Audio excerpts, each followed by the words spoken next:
1 চামচে protein, vitamin, calcium, nutrition সব। এখনও দেননি বাচ্চাকে? চলুন দেখে নিই।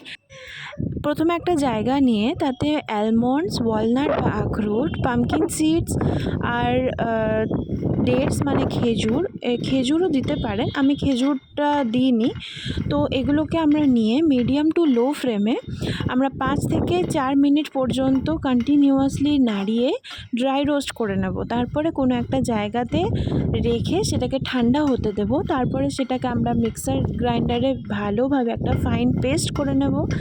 সেই ফাইন পেস্টটা যতক্ষণ না একটু ঠান্ডা হয় ততক্ষণ আবার একটু কোনো খোলা জায়গাতে মেলে রাখবো, থালা বা কোনো একটা জায়গাতে দিয়ে।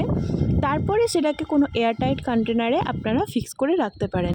একবার গ্রাইন্ড করলে সেটা 3 থেকে 4 সপ্তাহ পর্যন্ত ফ্রেশ থাকে, আর বাচ্চাকে দুধ জাতীয় বা কোনো ফ্রুট জাতীয় খাবারের সাথে সেটা দেওয়া যেতেই পারে। আমি যেমন বানানা পিউরির সাথে ওকে এখন খাওয়াচ্ছি আমার বেবিকে।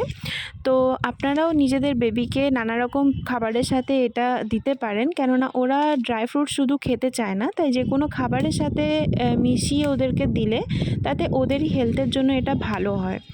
যাই হোক, তো আমার এই ভিডিওটা ভালো লাগলে, কারোর কোনো উপকারে লাগলে আমার ভিডিওটাকে লাইক করতে ভুলবেন না, আর আমার চ্যানেলটাকে সাবস্ক্রাইব করতে ভুলবেন না। Thank you.